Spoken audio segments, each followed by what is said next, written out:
भक्तों, ओम नमः शिवाय, श्री शिवाय नमस्तुभ्यम, जय श्री महाकाल। जी हाँ भक्तों, आप सबको भी पता होगा कि 23 मई को हमारा जो हिंदू धर्म का, सनातन धर्म का एक बहुत अच्छा त्यौहार आने वाला है। कौन सा?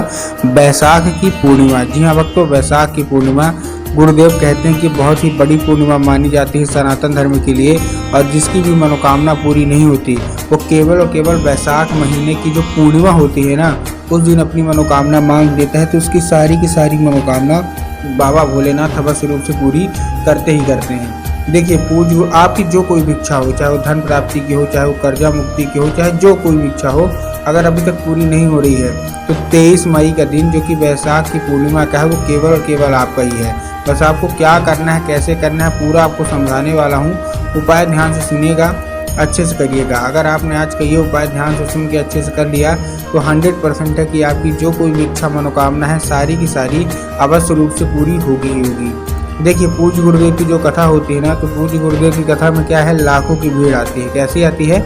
लाखों की भीड़ आती है। और जब गुरुदेव की कथा में लाखों की भीड़ आती है तो आपको एक चीज़ और पता होगी कि जितने भी भक्त आते हैं वो क्या करते हैं, वो पत्र के द्वारा अपनी मनोकामना गुरुदेव तक पहुंचाते हैं। तो पिछले साल की बात है, साल 2023 की गुरुदेव की कथा चल रही थी। गुरुदेव की कथा में लाखों की भीड़ आई।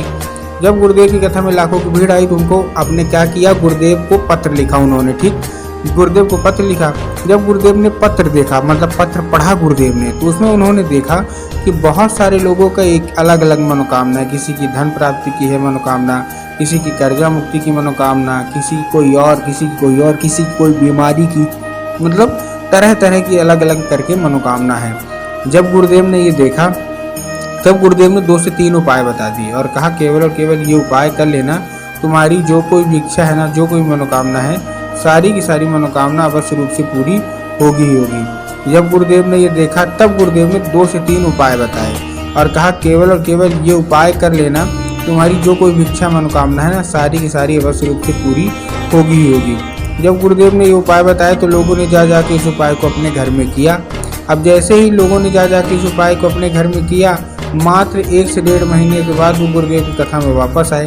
और जैसे ही वो गुरुदेव की कथा में वापस आए तो उन्होंने गुरुदेव को फिर से पत्र लिखा। लेकिन ये वाला जो पत्र था ना, ये गुरुदेव को धन्यवाद के रूप में पत्र था कि गुरुदेव धन्य हो आपका, आपके द्वारा बताया गया उपाय हमने कर लिया है, हमारी सारी की सारी मनोकामनाएं पूरी हो गई हैं, आपका कोटि कोटि धन्यवाद। तो देखिए, अगर आपको भी जानना है ना कि आखिर ऐसा कौन सा उपाय है जिसको करने मात्र से लोगों की सारी मनोकामनाएं पूरी हो जाती हैं, तो चलिए हम बताते हैं आपको आज की इस वीडियो के माध्यम से कि आपको करना क्या है। बस उपाय ध्यान से सुनिएगा, अच्छे से उपाय करिएगा। अगर आपने आज का ये उपाय ध्यान से सुन के अच्छे से कर लिया ना, तो 100% है कि आपकी जो कोई भी मनोकामना है, जो कोई भी आपके अंदर मन में इच्छा है, सारी की सारी पूरी होगी ही होगी। लेकिन उससे पहले चैनल पे अगर पहली बार आए हैं और आवाज़ मेरी पहली बार सुन रहे हैं तो वीडियो कर दें लाइक और चैनल को भी कर लें सब्सक्राइब, ताकि पूजनीय पंडित प्रदीप जी मिश्रा के रोज नए नए उपाय जो कि मैं उनकी कथा से सुनता हूँ, श्रवण करता हूँ, सबसे पहले मैं आपको प्राप्त करा सकूँ। ठीक, तो देखिए, जो हमारा पहला उपाय है ये मैं आपको सबका बता रहा हूँ, मतलब धन प्राप्ति का भी बता रहा हूँ, कर्जा मुक्ति का भी बता रहा हूँ, और जो भी आपका है सबका बता रहा हूँ। इस उपाय में आपको 7 बेल पत्र चाहिए। रामबाण उपाय है, जो कोई भी इसने किया है ना, सबको फल मिला है। तो आपको करना क्या है, देखिए, इस उपाय में आपको चाहिए क्या क्या, आपको चाहिए 7 बेल पत्र। क्या चाहिए? केवल केवल आपको 7 बेल पत्र, और उसके साथ आपको क्या चाहिए, आपको 1 लोटा जल चाहिए। 7 बेल पत्र और 1 लोटा जल। अब 1 लोटा जल में आपको क्या करना है, ध्यान देना है कि जो 1 लोटा जल है ना, तो सबसे पहले तो तांबे के लोटे में जल होना चाहिए। किसमें होना चाहिए? तांबे के लोटे में। बहुत सारे लोग स्टील के लोटे में ले लेते हैं, जो कि पूर्णतः गलत है। स्टील के लोटे में आपको जल नहीं लेना, आपको तांबे के लोटे में जल लेना है। ठीक, ले लिया। अब लेने के बाद क्या करना है, जैसे आप तांबे के लोटे में जल लेंगे, जो जल है वो आपके घर का होना चाहिए। इस चीज़ का भी ध्यान रखना। बहुत सारे लोग तो गलती क्या करते हैं, घर से खाली लोटा लेके जाएंगे और ले जाके मंदिर परिसर से जल भर लेंगे, वो भी गलत है। आपको मंदिर से जल नहीं भरना, आपको अपने घर से जल भरना है। ठीक, उसमें आप 2 से 3 बूंद गंगा जल मिला लीजिए और 7 बेल पत्र। जब आप बेल पत्र लेंगे तब आपको ध्यान रखना है कि जो बेल पत्र है वो कहीं से भी कटा फटा नहीं होना चाहिए, कहीं से भी खंडित नहीं होना चाहिए, कहीं से मुरझाया हो तो बिल्कुल भी नहीं होना चाहिए। बहुत सारे लोग गलती क्या करते हैं कि वो एक पत्ती को ही बेल पत्र मान लेते हैं, जो कि पूर्णतः गलत है। एक पत्ती का तो कोई बेल पत्र होता ही नहीं है। 3 पत्ती मिलकर जो बेल पत्र बनती है वही बेल पत्र हमको लेना है। ठीक, ले लिया।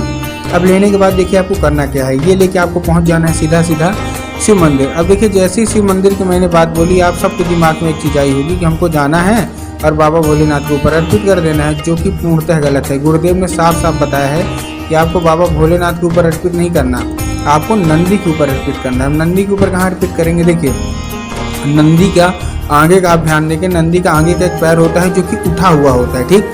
तो आपको करना क्या है, नंदी के उठे हुए पैर में आपको चुपचाप ये अर्पित कर देना है। कौन सा नाम लेके? नंदीश्वर महादेव का, ठीक ना। नंदीश्वर महादेव का नाम लेके आपको अर्पित करना है।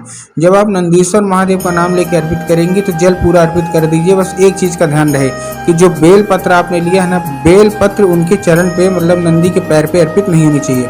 जैसे ही जल अर्पित हो जाए, बेल पत्र लोटे से निकालिए और महादेव के शिवलिंग पे कुंडकेश्वर महादेव का नाम लेके अर्पित कर दीजिए। बस पूज्य गुरुदेव कहते हैं अगर इस दिन आपने ये उपाय कर लिया ना, बैसाख की जो पूर्णिमा है, फिर आप देखिए कमाल, आप जो कुछ भी मांगेंगे बाबा भोलेनाथ से अवश्य रूप से पूरा होगा ही होगा। तो उम्मीद करता हूँ आज का उपाय समझ में आया होगा और उपाय के लिए हमारे चैनल पे बने रहें।